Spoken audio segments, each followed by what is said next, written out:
remember sitting there with my counselor, and I was like, "Okay, what can I do with this music degree?" And she was like, "Band director, choir director," and I was like, "Nope." Rock star. Yeah. What's up, Jonathan? How are you, man? Doing good. You all right? I'm doing well. I'm doing well. I appreciate you doing this. Yeah, man. It's cool. Cool. Real quick, how do I pronounce your, is it Terrell or Terrell? Terrell. Terrell, it Yeah. is. Okay. Cool. Awesome. I didn't want to mess that up when I do the intro. Where are you based out of? I'm in Nashville now, but I'm originally from San Diego, and my family and I moved here about a little over a year ago. Yeah. Okay, cool. Yeah. So I did see you're from Texas, East Texas? Yeah, originally from Longview, Texas. I've been in Austin about 16 years. Cool. Well, I'm Adam. It's very nice to meet you. And this is a podcast about you and your journey in music. And we'll talk about the new song and the new record and the music video I just watched, which is pretty intense. So we can talk about that as well. Yeah. Got a great podcast voice. Oh, thank you. I did terrestrial radio for nearly 2 decades and kind of fell into this before the pandemic, but it really started to take off when everyone was sitting at home doing nothing. So yeah, and I appreciate that. So cool. Well, tell me about being born and raised in East Texas, and you said you moved to Austin 16 years ago, but we'll get to that part of the journey here in a bit. So born and raised in East Texas, what was that like? It was you always want to get out of your hometown. Like, I always knew I was gonna move out as soon as I, was old enough. Mm-hmm. But I got some great memories there, and it's like the things you kind of want to run away from when you're 18. You kind of look back, and like some of those things are the things that make you as you grow a little older. So Mm-hmm. I got some sweet memories, from back home. But yeah, Was music a big part of your life or your family? I mean, was anyone else in your household musical? Yeah, all my family's musicians, and everybody in my family's plays something. So it's pretty pretty easy step into this world. It's just kind of I don't think I've ever been away from it. Just hobbies or professionally at all, or? Yeah, my parents were folk singers, and we all played in church and stuff. So it was kind of like if you couldn't sing by the time you were 4, it was like you're out of the family. That's cool. So you started off in the church singing, and then what was the first instrument you learned? I started playing guitar when I was like, man, we had horses and stuff growing up, and when my horse died when I was 14, I got a guitar. Oh, wow. So that was kind of the trade off. But I was like really heavy into like 4-H club and doing rodeo stuff, and it was just he was a little older guy, and when he passed away, it was like an immediate switch. Yeah, wow. At that time. That must have been traumatic. I never thought about that. Like I know like people lose pets and dogs and everything, which is horrible. But with a horse, especially if you're that involved, like I mean, that's something that like a best friend that you're with probably most of the day, most of every day. Yeah, I guess it's like the only thing that you can lose where you got to rent a bulldozer afterwards. Yeah. Oh yeah, I didn't think about that. Oh my. Okay, so you never went back to the rodeo stuff, or? I feel like I've always been more of a spectator after that. I always enjoy it. I still go out to a lot of them. I feel like I'm more involved in like watching the PBR than I am like any basketball games or whatever. So I don't okay. like I couldn't tell you who's in the playoffs for any sports, but I can tell you like who's riding in Las Vegas. Oh, that's cool. Yeah, it's still a passion of yours. You just put it down as far as actively doing it. It sounds like. Yeah, and I mean, now I'm I'm 41, so I'm like, I'm not trying to break any ribs, you know. Yeah, But man. I'm 37. I used to skateboard a lot, and my son started getting into it, and I'm like, like I still remember a lot, and I'm showing him, and then his friends are like, "Oh, do this," and I'm like, I can't afford to fall and hurt myself. I don't think you kids I got realize that. too much shit going to take a week off, you know.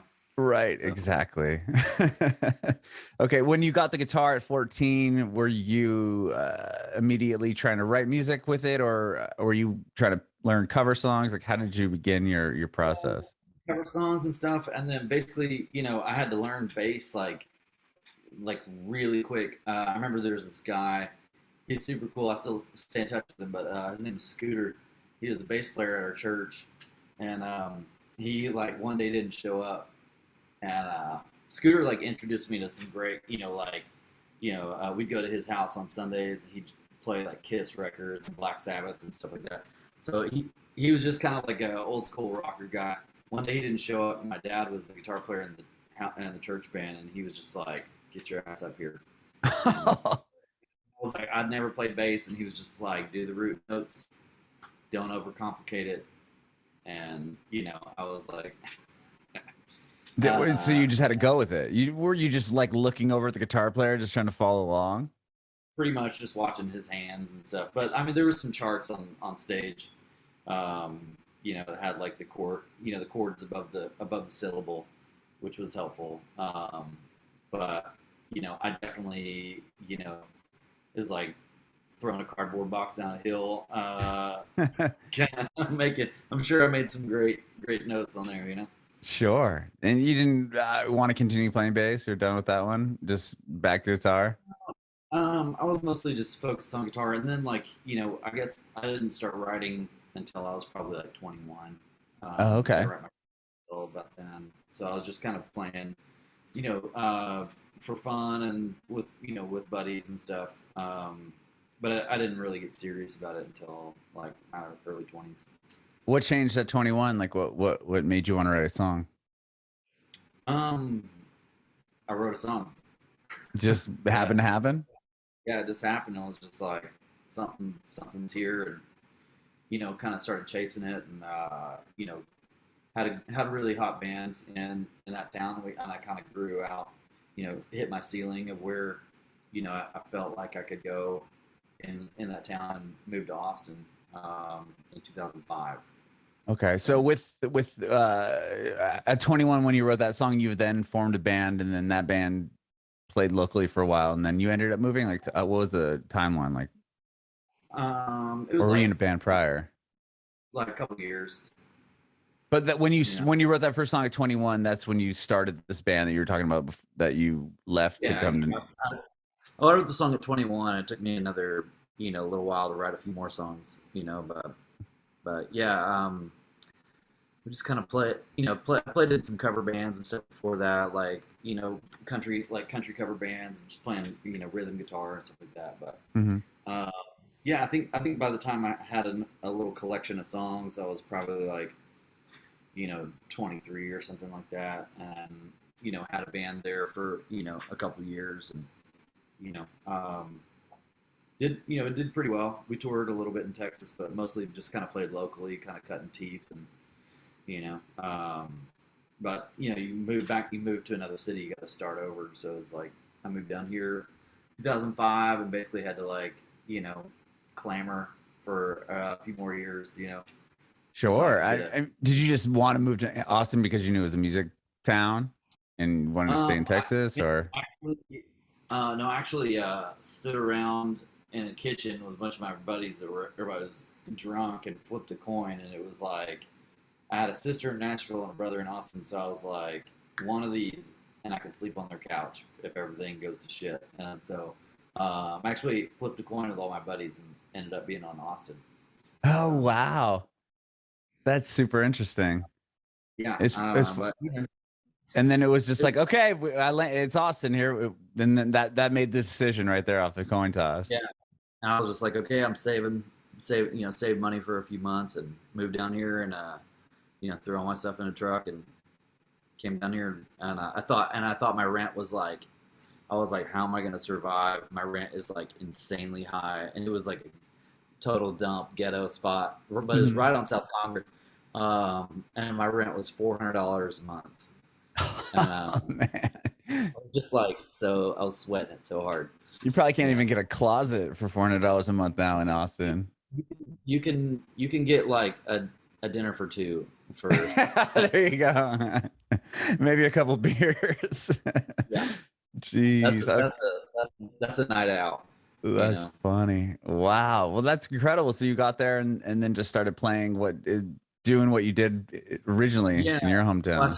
started hitting up the open mic nights, and you know, and it's kind of like you get out there and you got to bomb a bunch of times, Hmm. and then finally, you'll kind of, some people will kind of notice you or something like that and go, hey, maybe you should play this gig for $5 cover. Hey, I got an opening spot for you here. So I ended up doing this little residency at a place called Momo's that was like pretty awesome at the time. And I was there for like a year every Tuesday.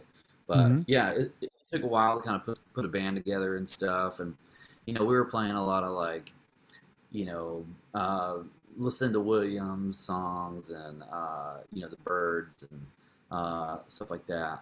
Uh, but a lot of covers, and then you pepper in a couple of originals here and there. Sure.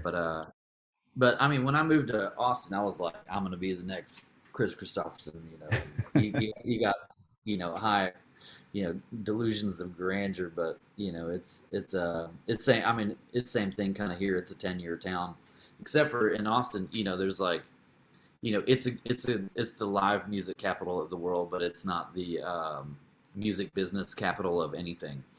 so Okay. So there's yeah, yeah, like here in Nashville, there's a bunch of a lot of industry is here, obviously. yeah. There's not really an industry here, so it's like you can gig all you want, and you can make, and so that's kind of essentially what I started doing is like gigging, making a living down here. But I bartended at the White Horse, this honky tonk down here for like 5 years, Wow. and basically saved my money, and was like, okay, my plan is to save up 6 months worth of bills and everything and book myself out for 6 months, and then if I can't make it after that, then maybe I shouldn't be in the game at all. So, So did you but yeah, take 6 months to what? Just focus on like you bank that yeah, money and then just what quit the job at the bar and quit everything, just focused 100% on like booking or writing and like touring um, and and that was you know shit like 7 years ago. wow. Well, so obviously it worked. Yeah, yeah. What was the Well, change? Like what changed or like was it a excuse me, was there like a big like a victory that happened and you're like, "Oh, okay, this is the moment I've been waiting for." um, we were starting to draw a little bit, but also one thing I was noticing was if I had to play a gig the next day and I worked the night before, the whole time you're yelling over bands and like Sure. blowing your voice out. That's how I was like, my voice is already raspy, so it was like getting even more raspy from like what do you Screaming. want, Yeah, you know, like right, right, right. at bar patrons all night for 6-7 hours, and then trying to play a gig the next night and actually sound good. It was like they were kind of canceling each other out. Hmm.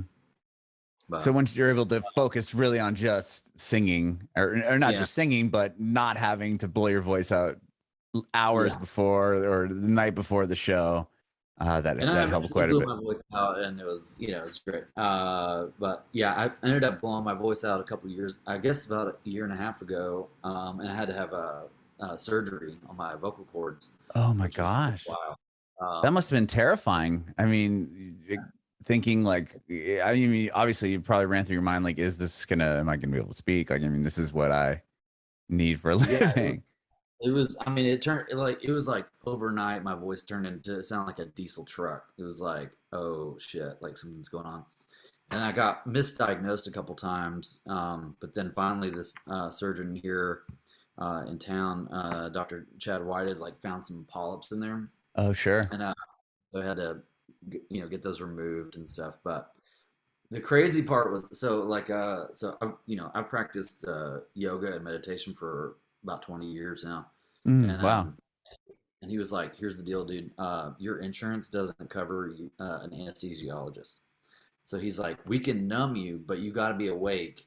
But I need you to Oh like." my gosh. He's like, "I saw on your Instagram that you like meditate," and he's like, "I need you to like meditate through this." And so everybody, like all these doctors, are like standing around, and I'm just like in this. They numb you a bunch of times, and you like throw up all this, lidocaine and stuff, spew it everywhere, and then basically hook you up to like a monitor and like meditate with him until your heart rate drops enough. And then he does like a nasal scope with a laser on there, and so there's like smoke pouring out of my mouth and nose, and you just gotta like stay and like don't move or twitch because he's got a fucking laser in your throat. But saved me 8 grand on a anesthesiologist. Oh my God. But it was pretty surreal, man. I Honestly. can't. I've had 4 cervical spine surgeries. My neck is, I mean, jacked. So they've had to come through the front 3 times and here and then through the back. And like, I, Should I'm, skateboard more.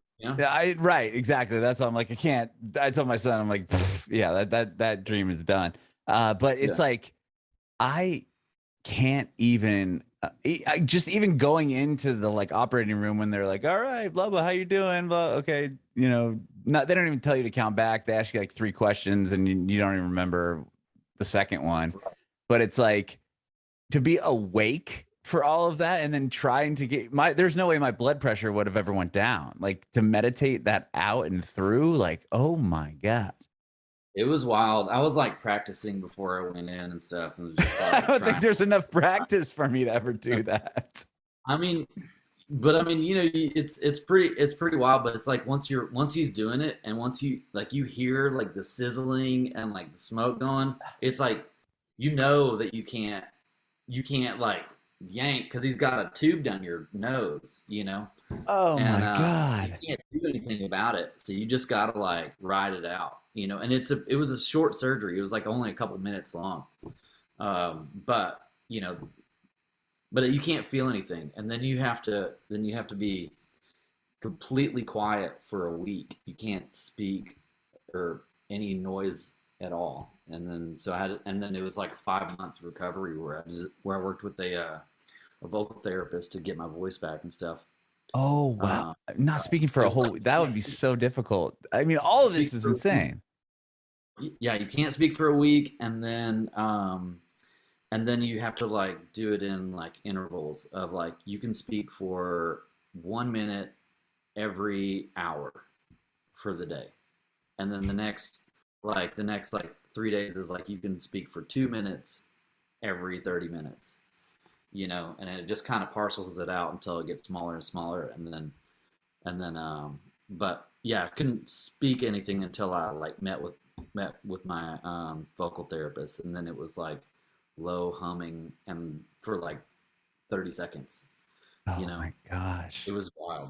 What did you do uh, for, I mean, hearing yourself speak for the first time again must have been weird. Like after um weeks of not talking.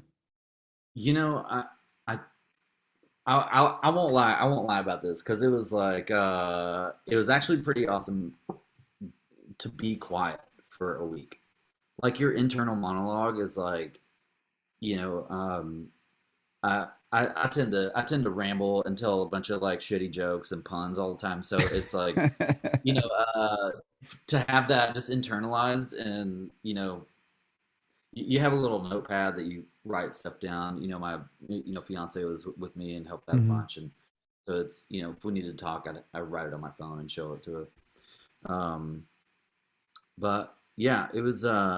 But I will say, and sorry for anybody who hears this. Like, after a month, like I'd go out and I'd see people, and I just really wouldn't want to talk to anybody, and I'd just be like, That's "Yo, amazing. okay."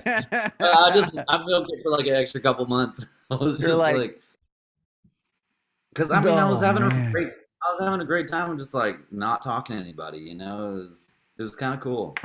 Just being it was like ultimate meditation of just like being silent, you know. That's so funny. Yeah, I'm a total introvert. I mean, I could do conversations like this, but it's like when it comes to like big group of people, go talk, and that would be the perfect storm for me. Like, Well, that would sound like people would want to come up and ask you like, "Hey, how'd the surgery go? What happened with right. everything?" And it's like instead of me telling that story fucking 10 times in a night, I'm just be like, it's Or you fine. just have it written out on your phone. You're just like, read this. I actually did. I had it saved and pinned on there where I just be Oh, like, there you go.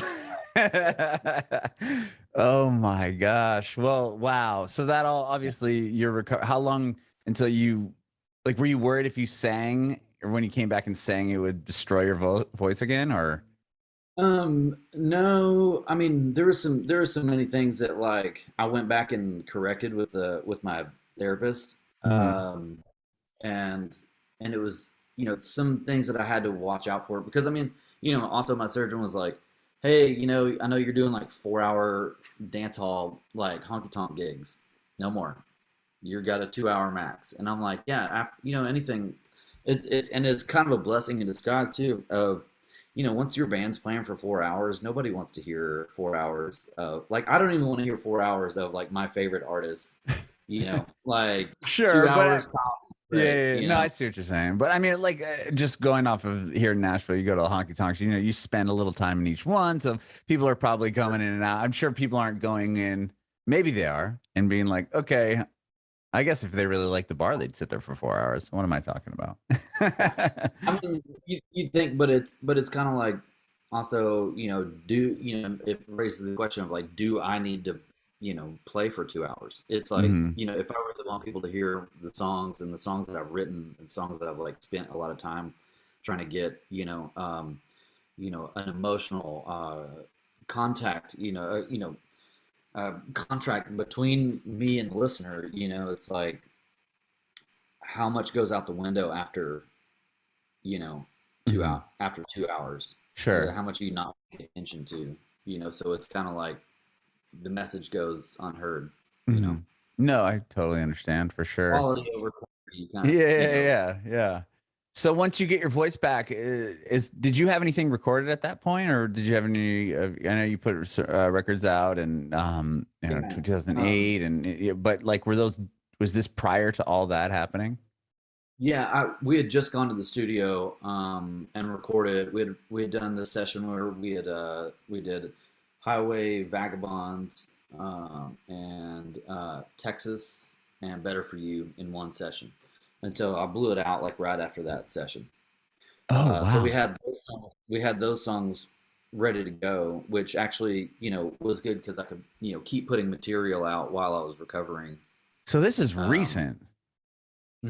yeah, Oh my gosh! Okay. Whoa. I think what is it? July? When It's July is like yeah, this is a year ago was like around this time was a year ago. I think my first show back was in like early August. oh my gosh! But Wow! I think I had the surgery in February. Wow! Yeah, because you're So naming songs. I'm like, wait a minute, those are like last year recent. So could you had yeah, albums out before that, right? yeah. Okay. Oh my gosh. So yeah, so but I mean, taking that much time off of touring and stuff like that is, it's pretty tough. So I had a lot of people help out and you know, um, raise some money uh, for my living expenses and things like that. Sure.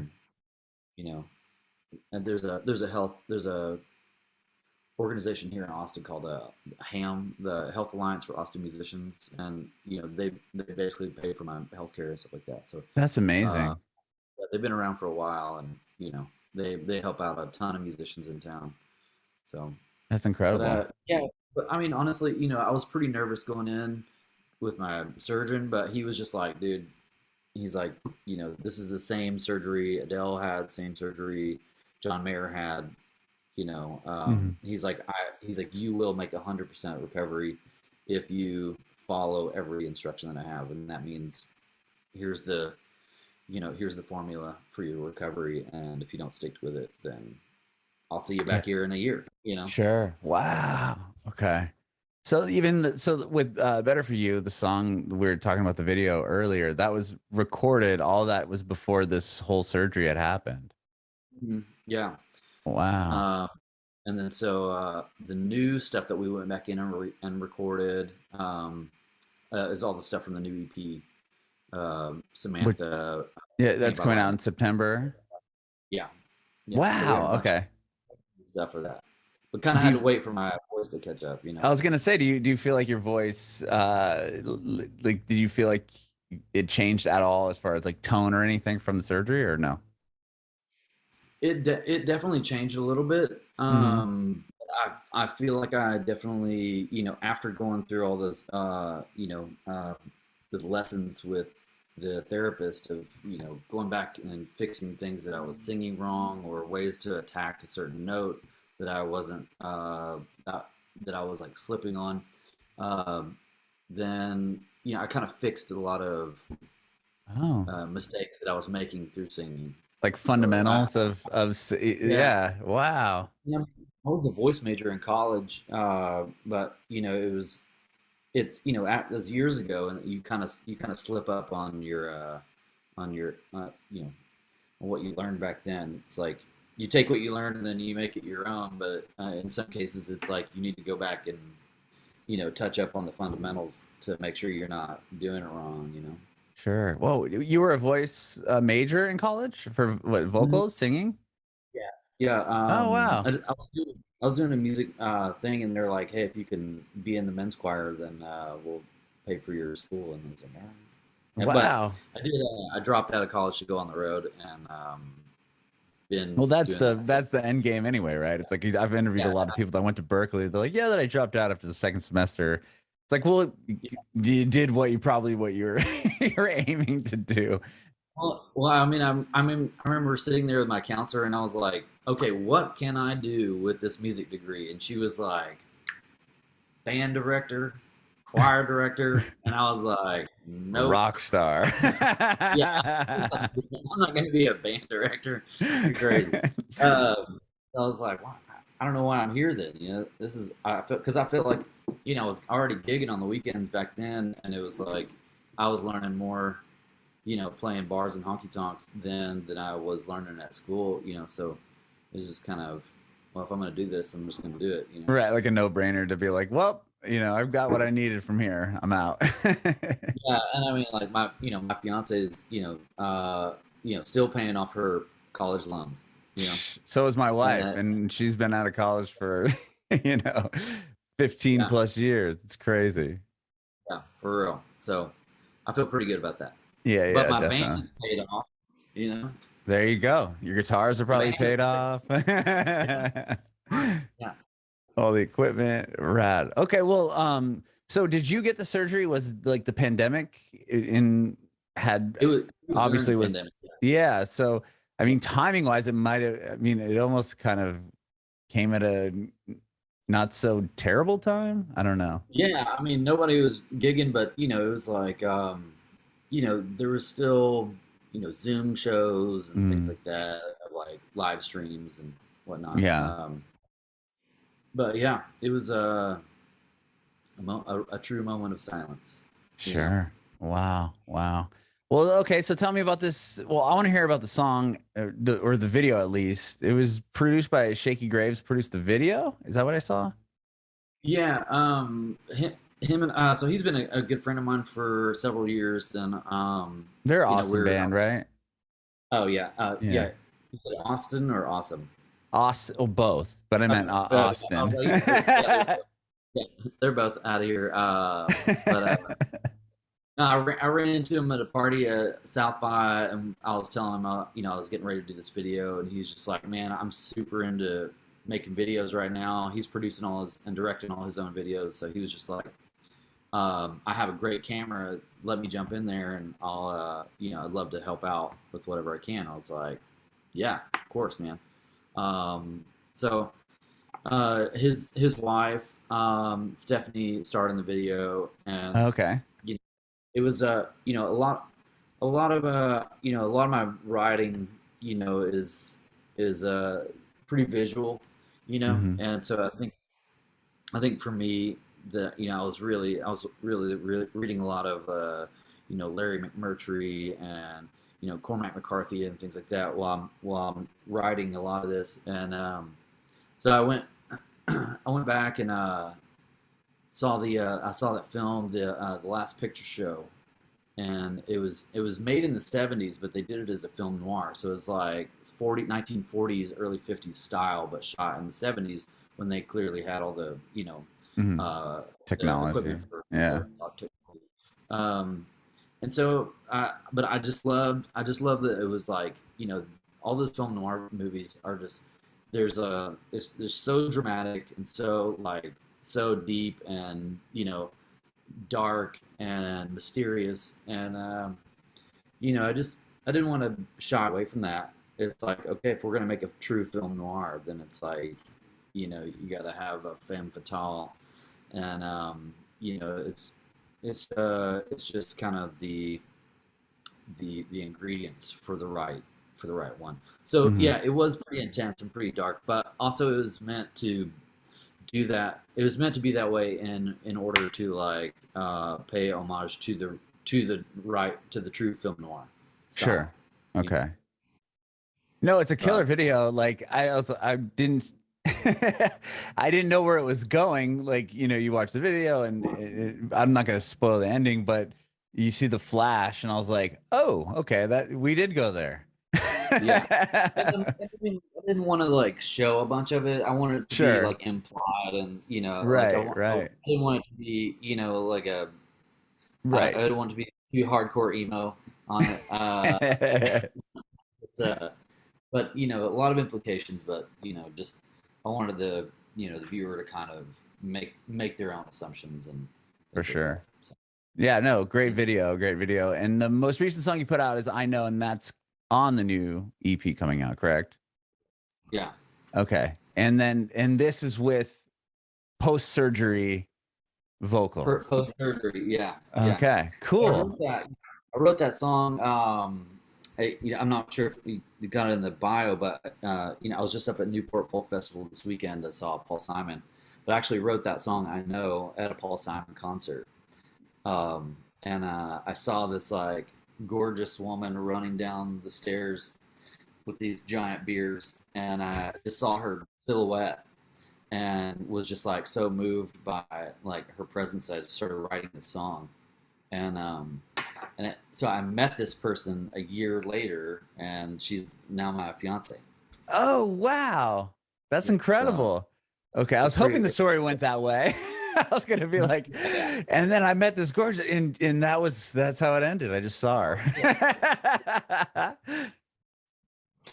yeah. Oh, She's like the wow. biggest So did artist. you so did Uh, what so she comes running down the stairs, you see the silhouette, and obviously you strike up a conversation, or do you meet no, her she was just laughter? after the street. It was just like I just saw her go by, and a year later, it was like I felt like I knew this girl, and we went out on a couple dates, and so I was playing her some music, and I told her the story about. I was like, this girl just kind of reminds me like of you, and she was like, well, where were you sitting?